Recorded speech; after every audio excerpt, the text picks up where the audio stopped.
بسم الله الرحمن الرحيم. مع حضراتكم أحمد قطب، مدير حساب في شركة البحر المتوسط لتداول الأوراق المالية. الفيديو اللي أنا هعمله دلوقتي ده مهم جدا لحضرتك، خاصة لو كنت أنت جديد في البورصة المصرية أو مبتدئ أو بتخسر كتير في البورصة. سؤال بيتكرر كتير جدا على كل جروبات الفيس، واحد يكتب اسم السهم بتاعه ويقول لك هو ليه السهم الفلاني ما بيطلعش؟ هو ليه سهمي بينزل؟ هو ليه سهم الشركة الفلانية اللي أنا شاري فيه مش عايز يطلع؟ هو ليه البورصة المصرية كلها بتطلع ما عدا السهم بتاعي؟ طيب حضرتك بتسأل بعد ما اشتريت السهم، ما سألتش ليه قبل ما تشتري السهم؟ اللي بيحصل ببساطة إن حضرتك بناء على التوصية من واحد صاحبك، بتشوف حاجة على الفيس، بتشوف فكرة حد بيوصلك الفكرة بأي طريقة، تقول بس هو ده السهم اللي أنا هشتري فيه، وتروح تشتري، وبعد كده تخش والسهم ينزل بيك أو يكمل نزول أو يفضل عرضي زي ما اتجاهه، هيكمل اتجاهه زي ما هو، يعني دخول حضرتك مش هيأثر في اتجاه السهم، وترجع تقول هو سهمي ما بيطلعش ليه؟ ده السهم نازل عليه خبر تجزئة، ده واحد صاحبي شغال في الشركة قايل لي سر بينه وبينه بس ان السهم ده هيبقى السهم دلوقتي بربع جنيه هيبقى ب1000 جنيه. ده على فكرة ده لو ذهب والماس تحت الشركة، بس ده سر بينه وبينك وعشان كده السهم هيطير في السما. كل ده كلام فاضي. مش مطلوب من حضرتك ان انت تعرف السهم بيطلع ليه او بينزل ليه، عشان دي حاجات معقدة جدا. ممكن ادخل معاك في خلاف وفي شرح طويل عريض عن اسباب صعود الاسهم واسباب نزولها، بس ده مش مفيد ليك. ببساطة حضرتك بتعرف تسوق، هتركب العربية وتمشي، مش مطلوب منك ان انت تعرف ازاي الموتور بيشتغل او العربية بتشتغل ازاي. مش مطلوب منك انك تبقى ميكانيك عشان تسوق عربية. برضو السهم بتاعك زي العربية، مطلوب منك تعرف تسوق بس وتركب العربية اللي شغالة وتتحرك بيها، لكن تفضل تدور على سبب نزول السهم ده كله كلام فاضي بيضحكوا عليك بيه، ويقول لك بص العصفورة، لا ده بيجمع، لا ده الميكر، لا ده مش عارف ايه، لا اصل البورصة مضطهداه، اصل مش عارف ايه، اصل تحت قيمة الاسمية، تحت قيمة العادلة، اصل ده الشركة دي عندها املاك ب$700 مليار ومش عارف ايه، لا اصل في قضية نفقة على صاحب الشركة. كل ده كلام فاضي.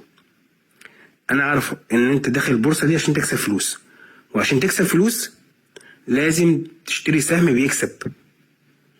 يعني دلوقتي انا لما عاوز اشتري سهم لازم الاول اسأل على السهم ده، السهم ده وضعه ايه في السوق، غير بقى قيمته الاسمية وقيمة العادلة والكلام الجميل ده كله واملاك الشركة. لا، انا عايز اعرف السهم ده هيكسبني ولا مش هيكسبني، وده اللي انا هقولك عليه ببساطة النهاردة. اعذروني عن المقدمة الطويلة، بس انا حبيت اوضح لحضرتك الحقيقة يعني عشان يبقى واضحة قدامك. في 3 اتجاهات للأسهم: صاعد،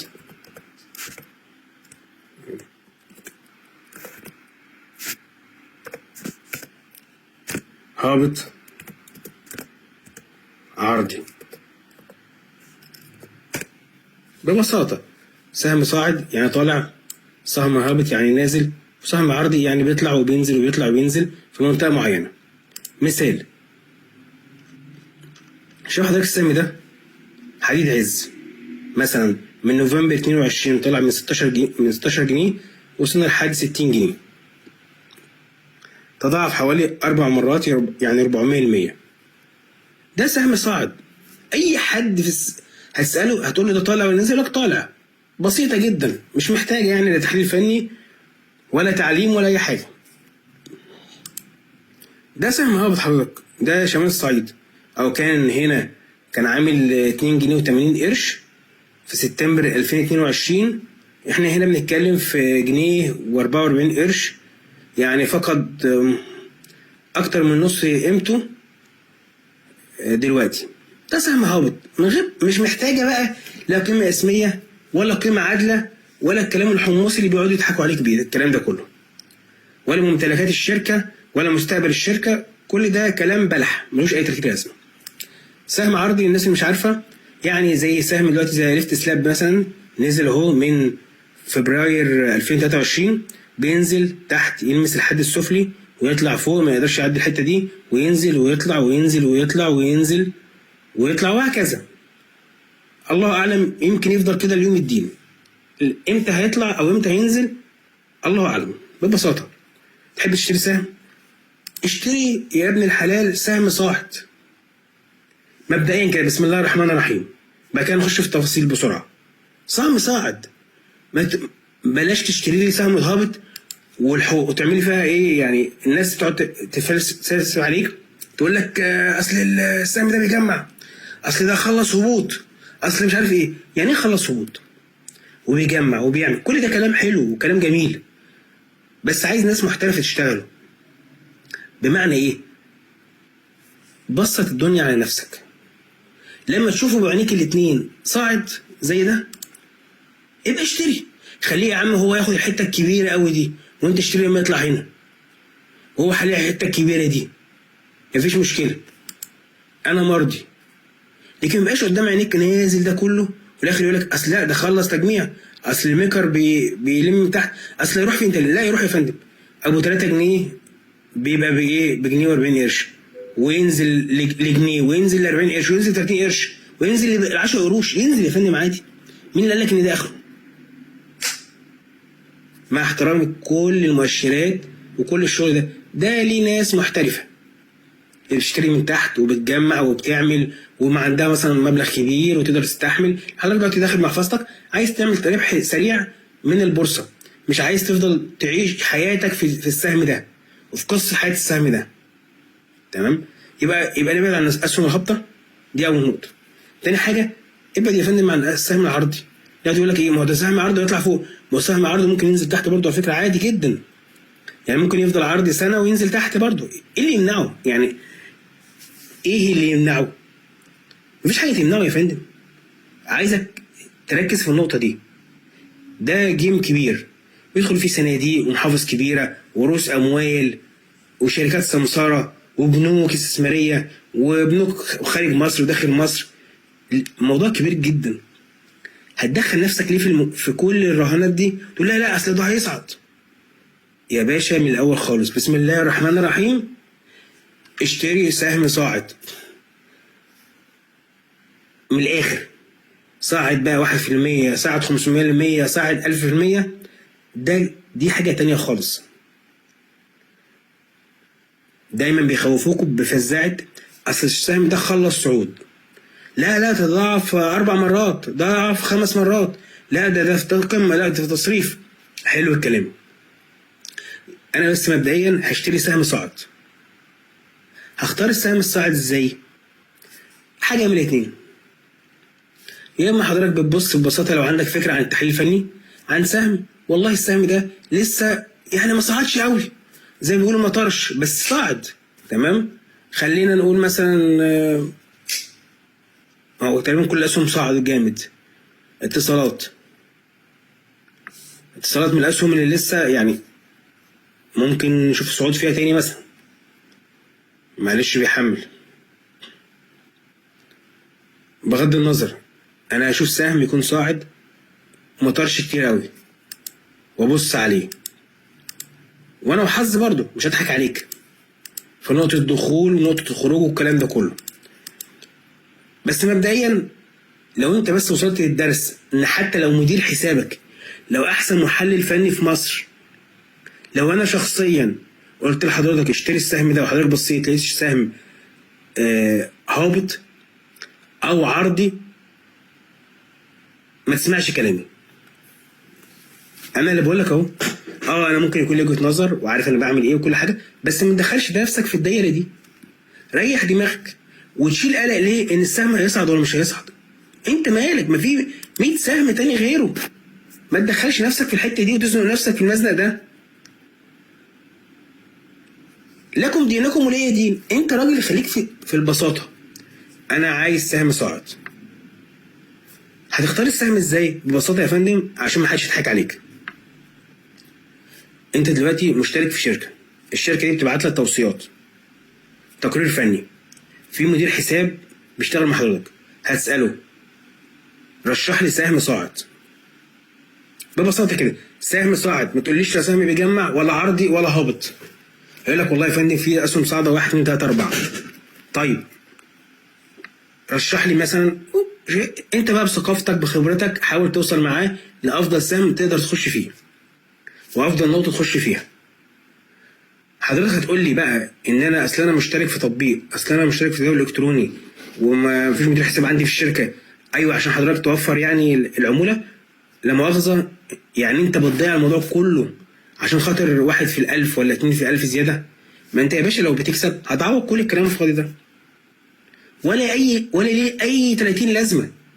تريده زي النهارده، ولا انا يعني تريده زي كونستراكشن اشتريناها يوم البنك، والناس اللي معايا على الجروب التليجرام عارفه كده كويس، اشتريناها ب 150 حوالي 150 جنيه. ما شاء الله النهارده في ناس باعت ب 160 و170 و180 190 جنيه. بديك مثلا مثال. هل تفتكر حضرتك ان التريده دي ما غطتش على عمولات الشهر كله والكلام الفاضي ده كله؟ هكسب انا ايه بقى بالعملات الصغيره والكلام الفاضي ده؟ اصل انا تطبيق بيم بيم شغال عليه من البيت ومفيش خدمه عملاء يا باشا ما انت اللي رحت لتطبيق بيم بيم. تطبيق بيم بيم ده معمول عشان خاطر يروج للبورصه، مش عشان خاطر تتاجر فيه في البورصه. يعني من الاخر معمول للشباب الصغيرين من سن 15 لسن 21 سنه، اللي معاه 100 جنيه معاه 200 جنيه و500 جنيه يحطهم يلعب بيهم لعبه بالظبط، يعني عشان ينشروا او يروجوا لثقافه البورصه. ودي حاجه ممتازه جدا. الناس استخدمت التطبيق غلط، بقت تحط فيها فلوس كتيره جدا وتقول لك لا ده احسن من الشركات السمساره، ده بياخد مني عموله صغيره. ايوه كل شويه حد يبعت لي ده انا عندي مشكله في تطبيق بيم بيم، ده مفيش مدير حساب معايا في تطبيق بيم بيم، ده مفيش مقر لتطبيق بيم بيم، ده تطبيق بيم بيم بيعمل معايا. يا باشا ما اختيارك. لا مؤاخذه، الواحد لما بيروح يشتري حاجه بسيطه من اي محل، او بيشتري مثلا موبايل او بيشتري لابتوب او بيشتري تلفزيون او بيشتري مروحه، بتروح تسال اني ماركه احسن، اشتري توشيبا ولا فريش، اشتري كذا ولا كذا، تسال. وانت ممكن تسال 1 2 3 تلف على محل 2 3 وتيجي بقى في الفلوس. في ناس حتى ساعات شاع عمرها، وده طبعا غلط. ناس حتى مبالغ كبيره وتقول لا اصل التطبيق ده مريح، اصل انا مش هروح امضي عقد، اصل انا مش عارف ايه، اصل يا باشا ايه الكلام الفاضي ده؟ مفيش الكلام ده.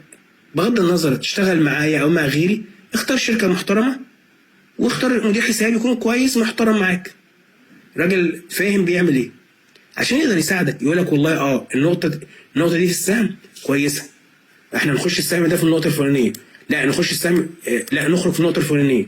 هو بخبرته وبعلمه يقدر يساعدك، عشان يقول لك النقطه الكويسه في الشراء والنقطه الكويسه في البيع.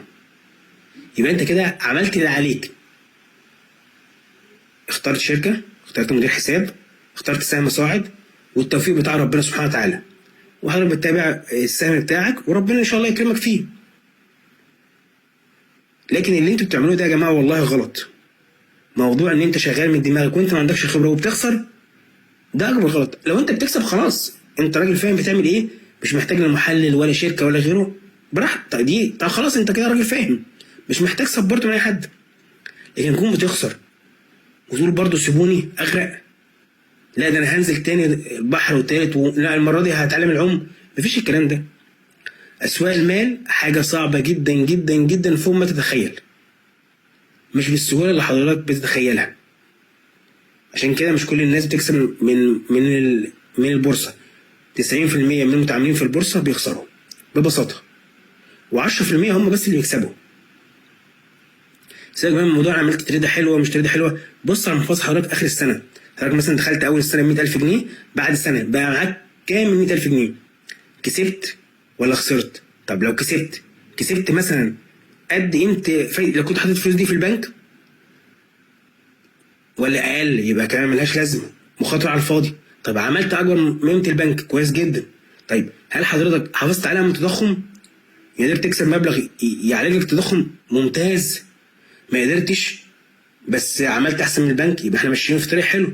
لا ده انا خسرت من راس المال وحاول اعوض، لا يبقى فيها حاجه غلط. يبقى حضرتك ما بتعرفش تعوم.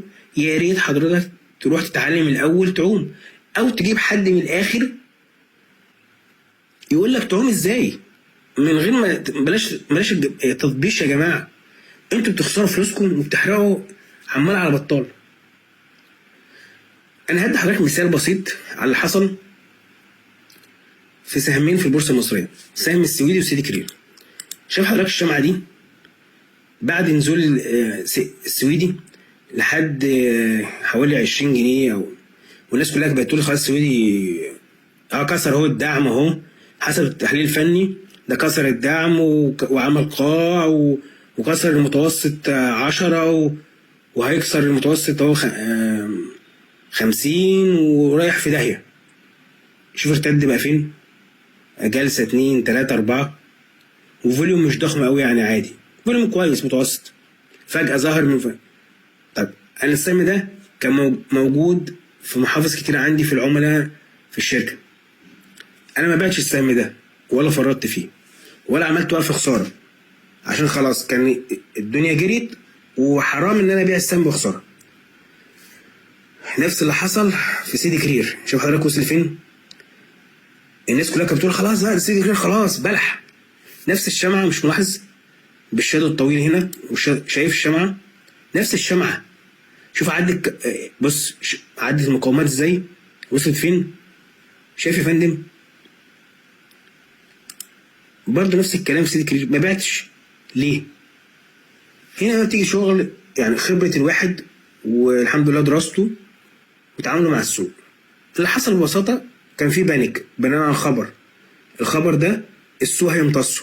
لما السوق يمتصه انا اوريدي شارف ورق قوي ماليا، وده اللي لساني نشف وانا بقول لحضرتك اشتري في شركات قوية ماليا.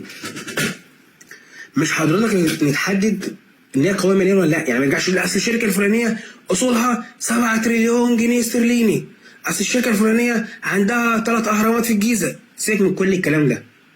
اللي بيحدد الشركه دي قويه ماليا ولا لا السوق. ايوه السوق.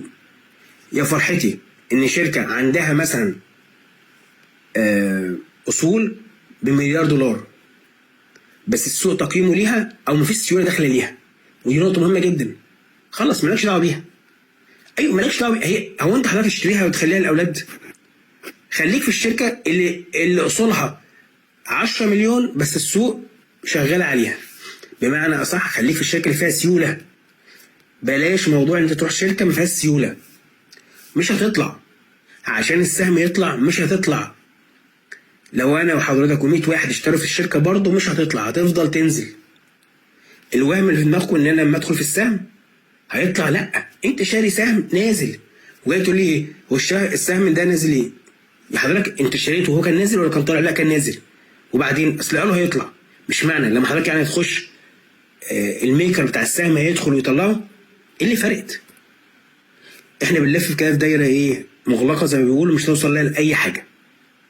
ببساطه عشان نرجع للموضوع بتاعنا، انا استنيت السوق هضم الخبر والشركات كانت قويه ماليا واحنا كنا واخدينها باسعار كويسه جدا، وشايف ان قطاع البتروكيماويات والكيماويات داخل فيه سيوله كبيره جدا على طول. فببساطه لما تحط 1 زائد 2 زائد 3 سيوله بتخش في القطاع، شركات قويه ماليا في اخبار استحواذ عليها، شركات تعتبر حكوميه وفي صناديق ومحافظ بتشتري فيها معروفه. خلاص الموضوع بسيط، مش محتاج ان انا اقلق. من الاخر الاسهم دي ليها اصحاب هيخافوا عليها. هديك مثال يعني زي ما حصل لما ابرهة الحبشي راح يهدم الكعبه، وجه كبير قريش يفاوض معاه، فافتكر ان هو جاي يتفاوض معاه في موضوع هدم الكعبه. قال له انا عايزك تامني الابل بتاعتي. فابرهة الحبشي استغرب، انت جاي تكلمني في الابل والكعبه؟ قال لك ساعتها ايه؟ قال له ايه؟ اما الابل فانا ربها، واما الكعبه او بيت الله فله رب يحميه. بمعنى اصح حضرتك برضو ما تحملش هم، اشتري في حاجه محترمه وسيب اصحابها يحموها. يحصل بقى فيها بيع، يحصل فيها تصريف، يحصل مش عارف ايه، سيبك من كل الكلام ده كله. برضو ما بقولكش اشتري حاجه في قمه. نرجع للنقطه الرئيسيه اللي اسمك عليها يا فندم. حضرتك راكب ببساطه عربيه ما بتعرفش السوق، هات سواق محترف. راكب سفينه، هات قبطان يقود لك السفينه دي. حد من الاخر يرشدك، يقول لك يمين، يقول لك شمال، يقول لك نشتري، يقول لك لا ما نشتريش، وامشي معاه خطوه بخطوه. مش اتعلم وذاكر وافهم واقرا وكل حاجه، بس لازم ما يكون معاك حد يكون فعلا فاهم بيعمل لك سبورت. دي مش بدعه يا فندم. يعني حضرتك بص لاي سوق مال بره مصر، هتلاقي كل اسواق المال شغاله كده، ان في مدير حساب او مدير محفظه او مستشار مالي، حد بيقول لك تعمل ايه وما تعملش ايه في فلوسك. ما تاخدش قرارات لوحدك، لانك انت المشاعر هي اللي بتتحكم فيك. لازم يكون معاك حد يقول لك لا ده صح، لا ده غلط، لا بلاش. يكون حد شايف الصوره من بره، حد ليه خبره في السوق، حد ليه جوه السوق وشايف اللي بيحصل في الماركت. معلش انا طولت على الفيديو لحضراتكم، بس الكلمتين دول كانوا عايز اقولهم ضروري. الموضوع يبان ان هو سهل وبسيط ومنطقي والناس كلها عارفاه، بس للاسف في ناس كتيره بتتجاهل الموضوع ده. وانا بزعل من ناس كتيره بتجيلي رسائل منها تقول لي انا كان محفظتي كذا وخسرت فلوسي وخسرت شقه عمري بسبب حاجات يعني منطقيا انت لو بصيت من بره ما لهاش لازمه. يعني من الاخر ما تشتروش العطر الخضراء وتقولوا دي فرصه. الموضوع ابسط من كده. انت ممكن تشتري سهم صاعد اساسا وتخسر. يعني انت ممكن تشتري سهم صاعد وتخسر برضه، خلي بالك، ويصحح عليك او يلف او يفضل عرضي او يعمل اي حركه معاك تخاف وتبيع يروح طالع منك تاني او ينزل. شوف بقى لما انت تكون تشتري سهم اساسا صاعد ممكن يخسرك، تروح انت بقى تشتري اساسا سهم هابط. يعني هتروح اساسا تشتري سهم خسران هيخسرك اكتر. يعني حتى هنا انت مفيش احتماليه 1% ان انت تكسب. ده كان فيديو النهارده، بعتذر تاني مره عن الاطاله وارجو اكون افدتكم يا رب ان شاء الله. ولو في اي اسئله يا ريت تكتبوا لي في الكومنتات تحت، وان شاء الله تجارب موفقه باذن الله. السلام عليكم.